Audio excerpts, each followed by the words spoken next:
اللہ تعالیٰ نے سورہ یوسف جیسی کہانی اور کوئی نہیں سنائی. خود اللہ نے کہا نحن نقص علیک احسن القصص. میرے محبوب آپ کو سب سے خوبصورت کہانی سنو.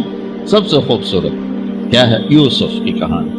اور کسی نبی کا یوں تفصیل سے چلتے چلتے واقعہ پورے قرآن میں اور کہیں نہیں جیسے یوسف علیہ السلام کی کہانی. یوسف علیہ السلام کے بھائیوں کے ظلم کی وجہ سے 40 سال ان کو در بدر ہونا پڑا. 40 برس گھر سے جدا رہے. پھر تہمت لگی، زلیخا نے تہمت لگائی، اور پھر جب وہ عورتوں میں بھی بات پھیل گئی کہ مجرم تو یوسف نہیں، مجرم تو زلیخا ہے، تو تھوڑی بدنامی ہونے لگی. تو انہوں نے یوسف علیہ السلام کو گدھے پہ بٹھا کے منہ کالا کر کے پورے شہر میں چکر لگوایا اور پیچھے اعلان کروایا ھذا جزاء من اراد بسیدہ سوء. جو اپنے آقا سے برائی کرے اس کی یہ جزا ہے. یہ بازار میں نبی ابن نبی ابن نبی ابن نبی گدھے پر پھرایا جا رہا. پھر جیل 309 سال بضع سنین. جن بھائیوں نے یہ دکھ پہنچایا تھا ان کے ساتھ کیا ہونا چاہیے تھا؟ میں صرف ان کا جملہ بتاتا ہوں جو یوسف علیہ السلام نے جب اپنا تعارف جو بنیامین کو روک لیا. آپ پیچھے بھائیوں نے جا کر بتایا کہ بنیامین نے چوری کر لی تھی، اس کو وہ روک لیا ہے وزیر خزانہ نے. یعقوب علیہ السلام نے فرمایا کہ نہیں بیٹے میرا یہ خط لے جاؤ اور اس کو دے دو تو وہ امیدیں چھوڑ دے. تو وہ خط ایک بڑا دردناک، وہ بڑی تحریر تھی. لکھا تھا عزیز مصر کے نام، ہم انبیاء کی اولاد شروع سے ہی آزمائش کی بھٹی میں ہیں. میرے دادا کو آگ میں ڈالا گیا، میرے چاچا کو چھری کے نیچے سے نکال، باپ کا لفظ آتا ہے، میرے باپ کو، چاچے کو بھی باپ عربی میں کہتے ہیں، چھری کے نیچے سے نکالا گیا. میرے بچے کو مجھ سے چھینا گیا. آج 40 سال ہو گئے مجھے اس کی خبر نہیں. تیری بڑی مہربانی میرا بیٹا واپس کر دے، ہم چور نہیں. اچھا چونکہ یعقوب بھی نبی، یوسف بھی نبی، جب یوسف علیہ السلام اقتدار میں آ گئے تو اللہ کی طرف سے اجازت نہیں باپ کو بتانے کی کہ بھائی بتا دو میں ٹھیک ٹھاک ہوں. خاموش ہو، خاموش. صبر پک رہا ہے، پک رہا ہے، پک رہا ہے. جب یوسف علیہ السلام نے خط پڑھا تو بہت روئے اور اللہ کی بارگاہ میں دعا مانگی، یا اللہ اب مجھے ملا دو، اپنے گھر والے ملا دو، کل نہ کچھ بتا دو. پہلے روکا ہوا کہ اب بتا دو. تو یوسف علیہ السلام نقاب اوڑھتے تھے، اپنے حسن ایسا تھا، نقاب اوڑھتے تھے کوئی فتنے میں نہ پڑے. جب وہ دوسری دفعہ بھائی آئے، تیسری دفعہ، تو ایھا العزیز قد مسنا واہلنا الضر وجئنا ببضاعة مزجاة فأوف لنا الكيل وتصدق علينا ان اللہ يجزي المتصدقين. کیا عاجزی ان کلمات. جناب لائے تو کچھ نہیں ہے بھائی، یہ 2 پھوٹی کوڑیاں ہیں، ہمیں کچھ غلہ دے دو، بڑی بھوک اور فاقہ ہے. تو یوسف علیہ السلام نے ایسے نقاب ہٹایا، ایک دم انہوں نے یوں دیکھا، ابھی پہچانا نہیں. میں یہ جملہ بتانا چاہتا ہوں کہ اللہ سبحان انبیاء کے اخلاق کیا ہوتے. مجھے کیوں سنا رہے ہیں؟ آپ کیوں سنا رہے ہیں؟ کہ ہم اس کو پیچھے چلنے کی کوشش تو کریں. کیوں بد اخلاق ہو کے مرنا چاہتے؟ کیوں ان لوگوں کے دل توڑ توڑ کے اپنی قبر میں جاتے ہیں؟ اسے ٹوٹنے دو، اسے اللہ اقبال کی قبر روشن کرے. تو بچا بچا کے نہ رکھ اسے، تیرا آئینہ ہے وہ آئینہ کہ شکستہ ہو تو عزیز تر ہے نگاہ آئینہ ساز میں. اسے ٹوٹنے دو، اس کے ٹوٹنے پر اس کی قیمت بڑی لگے گی. اس سے وہ فریادیں نکلیں گی جو عرش کو ہلا دے گی. جو ساز سے نکلی ہے وہ دھن سب نے سنی ہے، جو تار پہ بیتی ہے وہ کس دل کو پتہ ہے. اس سے وہ نغمے نکلیں گے کہ اللہ کے عرش کو ہلا دیں گے. اپنے آپ کو توڑ دو، دوسرے کو مت ٹوٹنے دو، اپنے آپ کو توڑ دو، اپنے آپ کو توڑ دو، کہ کائنات کا اٹل قانون ہے، ٹوٹ کے چیز بنتی ہے۔ یہ کتنی دفعہ یہ توڑا گیا، پھر اسے جوڑا گیا، پھر یہ روڈ بنا ہے۔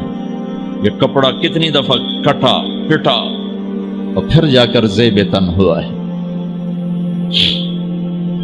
هل علمتم ما فعلتم بيوسف وأخيه إذ أنتم جاهلون۔ یہاں جو انہوں نے کیا تھا اس کے مطابق جملہ ہے قد علمتم ما ظلمتم بيوسف وأخيه إذ أنتم عامدون۔ ہمیں دونوں کا فرق پتا تھا۔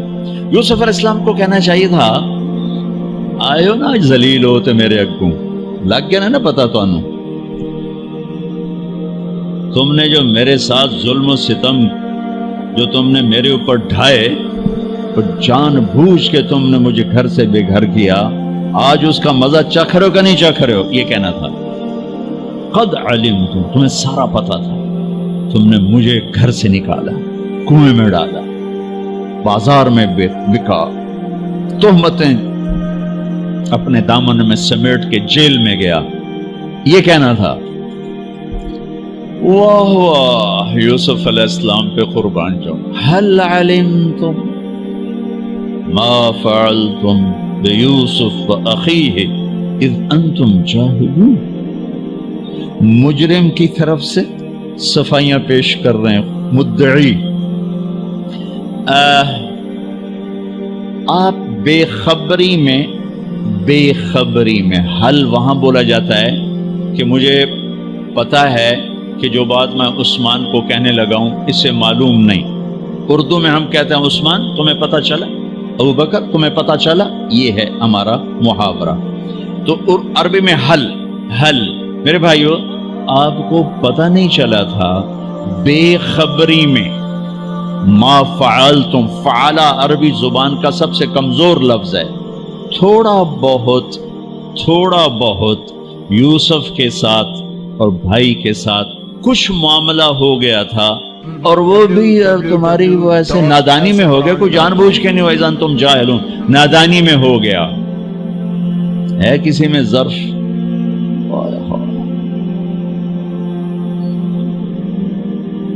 بھائیوں نے ایسے دیکھا۔ قرآن سارا ہی بڑا خوبصورت ہے، لیکن بعض مقامات پر اگر انسان کو حیرت میں گم کر دیتے۔ قرآن سارا ہی خوبصورت۔ قرآن کی سب سے خوبصورت آیت کون سی ہے؟ وَقِيلَ يَا أَرْضُ ابْلَعِي مَاءَكِ وَيَا سَمَاءُ أَقْلِعِي وَغِيضَ الْمَاءُ وَقُضِيَ الْأَمْرُ وَاسْتَوَتْ عَلَى الْجُودِيِّ وَقِيلَ بُعْدًا لِلْقَوْمِ الظَّالِمِينَ۔ یہ قرآن کے سب سے خوبصورت آیت۔ یہ لفظ بھی یہاں اپنی جگہ پہ شاہکار ہے۔ اِنَّكَ لَأَنْتَ يُوسُف، اِنَّكَ لَأَنْتَ يُوسُف۔